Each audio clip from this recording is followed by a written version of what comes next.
asked to come in. If we want somebody at the stabilizer, you'll be coming in with us, with the patient, but not ahead of us to stand there. So don't, by no means approach the aircraft unless you've been waved in or told to go in.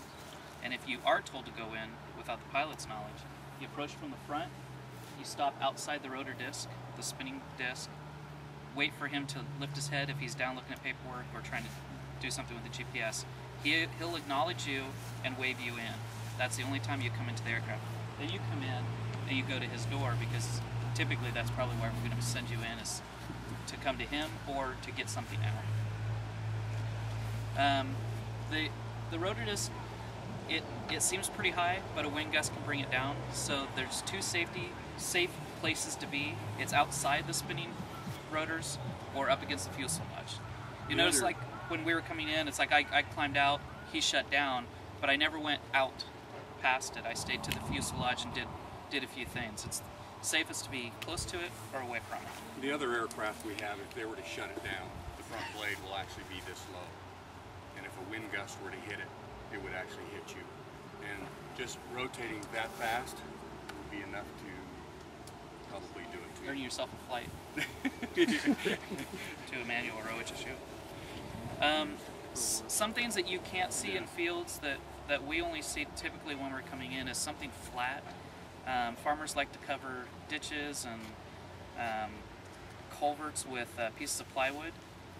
You can have an LZ secured for us. We'll come in and we'll see a piece of plywood start to flutter. It takes a small piece of plastic, like a plastic wrapper, to attach itself to the end of the blade to throw it off balance.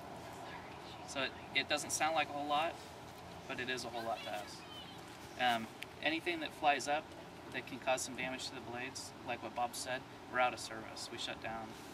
We can't accept to come out and inspect it.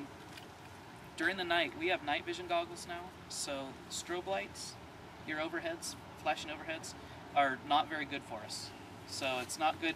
With the night vision, we can see amazing things, so we don't necessarily need those on. If we're coming in and you still have them, we may ask you to shut them down.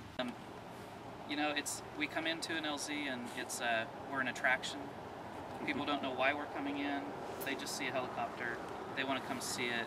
They'll jump fences. Little kids will come running without their parents. So it's always nice to have people out out watching the different areas that we can't see. If you see a hazard that we don't see when we're coming in, that say it's a tarp say we've already gone over a truck and there's a tarp coming up, you can tell us to abort on the radio and we will instantly stop what we're doing, stop in a hover, and lift out of there. We'll get out, hover around, and then we'll try to figure out what we were aborted for. Several times we've watched gurneys just wheel away, and you turn around and it's going down the road. We really watch the little kids who are trying to jump and grab the coat rack. Yeah, not good.